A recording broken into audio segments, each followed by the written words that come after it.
The Talented Mr. Ripley by Patricia Highsmith, Chapter 30.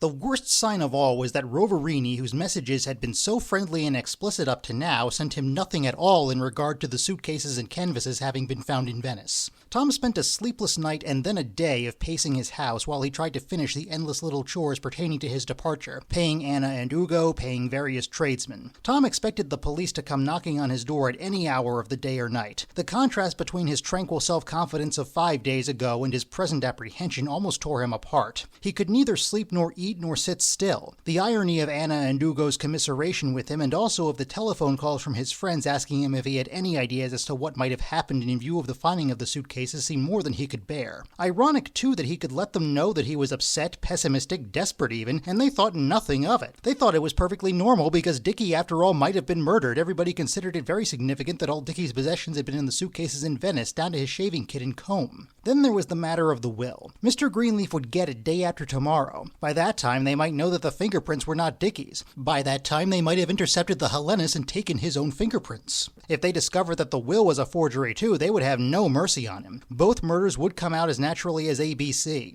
By the time he boarded the Hellenas, Tom felt like a walking ghost. He was sleepless, foodless, full of espressos, carried along only by his twitching nerves. He wanted to ask if there was a radio, but he was positive there was a radio. It was a good-sized triple-deck ship with 48 passengers. He collapsed about 5 minutes after the stewards had brought his luggage into his cabin. He remembered lying face down in his bunk with one arm twisted under him and being too tired to change his position. And when he awakened, the ship was moving, not only moving, but rolling gently with a pleasant rhythm that suggested a tremendous reserve of power and a promise of unending, uninstructable forward movement that would sweep aside anything in its way. He felt better, except that the arm he had been lying on hung limply at his side like a dead member and flopped against him when he walked through the corridor, so that he had to grip it with the other hand to hold it in place. It was 10:15 by his watch and utterly dark outside. There was some kind of land on his extreme left, probably part of Yugoslavia. 5 or 6 little dim white lights and otherwise nothing but black sea and black sky, so black that there was no trace of a horizon and they might have been sailing against a black screen, except that he felt no resistance to the steadily plowing ship and the wind blew freely on his forehead as if out of infinite space. There was no one around him on the deck. They were all below, eating their late dinner, he supposed. He was glad to be alone. His arm was coming back to life. He gripped the prow where it separated in a narrow V and took a deep breath. A defiant courage rose in him. What if the radio man were receiving at this very minute a message to arrest Tom Ripley? He would stand up just as bravely as he was standing now, or he might hurl himself over the ship's gunwale, which for him would be the supreme act of courage as well as escape. Well, what if? Even from where he stood, he could hear the faint beep, beep, beep from the radio room at the top of the superstructure. He was not afraid. This was it. This was the way he hoped he would feel sailing to Greece. To look out at the black water all around him and not be afraid was almost as good as seeing the islands of Greece coming into view. In the soft June darkness ahead of him, he could construct in imagination the little islands, the hills of Athens dotted with buildings, and the Acropolis. There was an elderly Englishwoman on board the ship traveling with her daughter, who herself was 40, unmarried, and so wildly nervous she could not even enjoy the sun for 15 minutes in her deck chair without leaping up and announcing in a loud voice that she was off for a walk. Her mother, by contrast, was extremely calm and slow. She had some kind of paralysis in her right leg, which was shorter than the other, so that she had to wear a thick heel in her right shoe and could not walk except with a cane. The kind of person who would have driven Tom insane in New York with her slowness and her unvarying graciousness of manner. But now Tom was inspired to spend hours with her in the deck chair, talking to her and listening to her talk about her life in England and about Greece, when she had last seen Greece in 1926. He took her for slow walks around the deck, she leaning on his arm and apologizing constantly for the trouble she was giving him. But obviously she loved the attention, and the daughter was obviously delighted that someone was taking her mother off her hands. Maybe Mrs. Cartwright had been a hellcat in her youth, Tom thought. Maybe she was responsible for every one of her daughter's neuroses. Maybe she had clutched her daughter so closely to her that it had been impossible for her daughter to live a normal life and marry, and maybe she deserved to be kicked overboard instead of walked around the decks and listened to her hours while she talked. But what did it matter? Did the world always mete out just desserts? Had the world meted his out to him? He considered that he had been lucky beyond reason in escaping detection for 2 murders. Lucky from the time he had assumed Dickie's identity until now. In the first part of his life, fate had been grossly unfair, he thought, but the period with Dickie and afterward had more than compensated for it. But something was going to happen now in Greece, he felt, and it couldn't be good. His luck had just held too long. But supposing they got him on the fingerprints and on the will, and they gave him the electric chair. Could that death in the electric chair equal in pain, or could death itself at 25 be so tragic that he could not say that the months from November until now had not been worth it? Certainly not. The only thing he regretted was that he had not seen all the world yet. He wanted to see Australia and India. He wanted to see Japan. And there was South America. Merely to look at the art of those countries would be a pleasant, rewarding life's work, he thought. He had learned a lot about painting, even in trying to copy Dickey's mediocre paintings. At the art galleries in Paris and Rome, he had discovered an interest in paintings that he had never realized before, or perhaps that had not been in him before. He did not want to be a painter himself, but if he had money, he thought, his greatest pleasure would be to collect paintings that he liked, and to help young painters with talent who needed money. His mind went off on such tangents as he walked with Mrs. Cartwright around the deck or listened to her monologues that were not always interesting. Mrs. Cartwright thought him charming. She told him several times, days before they got to Greece, how much he had contributed to her enjoyment of the voyage, and they made plans as to how they would meet at a certain hotel in Crete on the 2nd of July, Crete being the only place their itineraries crossed. Mrs. Cartwright was traveling by bus on a special tour.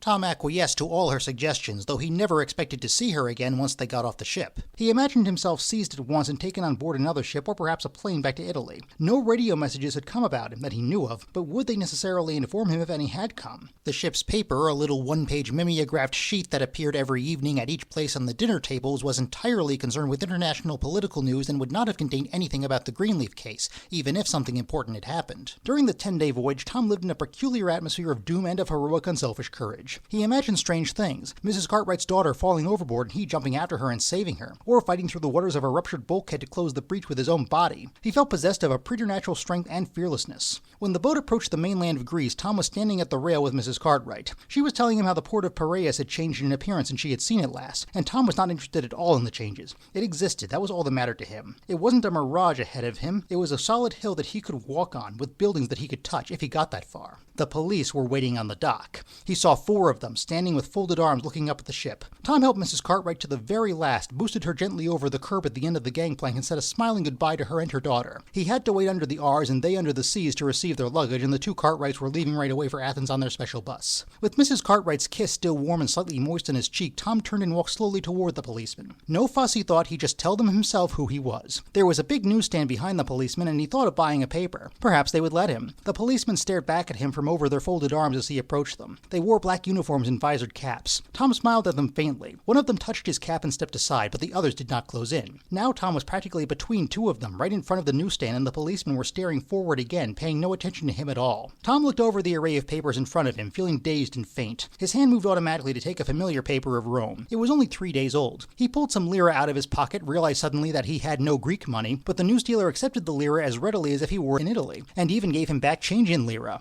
"I'll take these too," Tom said in Italian, choosing 3 more Italian papers and the Paris Herald Tribune. He glanced at the police officers. They were not looking at him. Then he walked back to the shed on the dock where the ship's passengers were awaiting their luggage. He heard Mrs. Cartwright's cheerful halloo to him as he went by, but he pretended not to have heard. Under the R's, he stopped and opened the oldest Italian paper, which was 4 days old. "No one named Robert S. Fanshawe found, depositor of Greenleaf baggage," said the awkward caption on the 2nd page. Tom read the long column below it, but only the 5th paragraph interested him. "The police ascertained a few days ago that the fingerprints on the suitcases and paintings are the same as the fingerprints found in Greenleaf's abandoned apartment in Rome. Therefore, it has been assumed that Greenleaf deposited the suitcases and the paintings himself." Tom fumbled open another paper. Here it was again. "In view of the fact that the fingerprints on the articles in the suitcases are identical with those in Signor Greenleaf's apartment in Rome, the police have concluded that Signor Greenleaf packed and dispatched the suitcases to Venice, and there is speculation that he may have committed suicide, perhaps in the water in a state of total nudity. An alternative speculation is that he exists at the present under the alias of Robert S. Fanshawe or another alias. Still another possibility is that he was murdered after packing or being made to pack his own baggage, perhaps for the express purpose of confusing the police inquiries through fingerprints. In any case, it is futile to search for Richard Greenleaf any longer, because even if he is alive, he has not his Richard Greenleaf passport."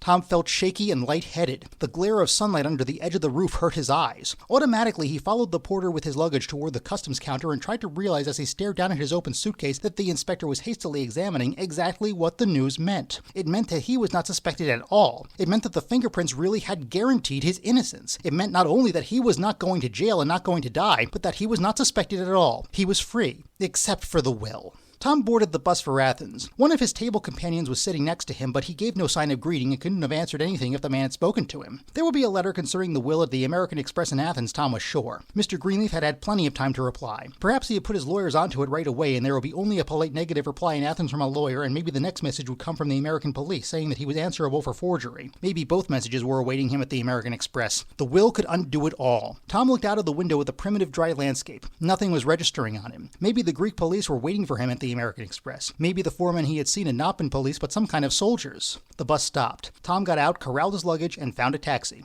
"Would you stop at the American Express, please?" he asked the driver in Italian, but the driver apparently understood American Express at least and drove off. Tom remembered when he had said the same words to the taxi driver in Rome the day he had been on his way to Palermo. How sure of himself he'd been that day just after he had given Marge the slip at the Inghilterra. He sat up when he saw the American Express sign and looked around the building for policemen. Perhaps the police were inside. In Italian, he asked the driver to wait, and the driver seemed to understand this too and touched his cap. There was a specious ease about everything, like the moment just before something was going to explode. Tom looked around inside the American Express lobby. Nothing unusual. Maybe the minute he mentioned his name. "Have you any letters for Thomas Ripley?" he asked in a low voice in English. "Ripley, spell it if you please." He spelled it. She turned and got some letters from a cubbyhole. Nothing was happening. "3 letters," she said in English, smiling. "One from Mr. Greenleaf, one from T.D. in Venice, one from Cleo forwarded." He opened the letter from Mr. Greenleaf. June 9th. "Dear Tom, your letter of 3 June received yesterday. It was not so much of a surprise to my wife and me as you may have imagined. We were both aware that Richard was very fond of you, in spite of the fact that he never went out of his way to tell us this in any of his letters. As you pointed out, this will does unhappily seem to indicate that Richard has taken his own life. It is a conclusion that we here have at last accepted, the only other chance being that Richard has assumed another name and for reasons of his own has chosen to turn his back on his family. My wife concurs with me in the opinion that we should carry out Richard's preferences and the spirit of them, whatever he may have done with himself. So you have, insofar as the will is concerned, my personal support.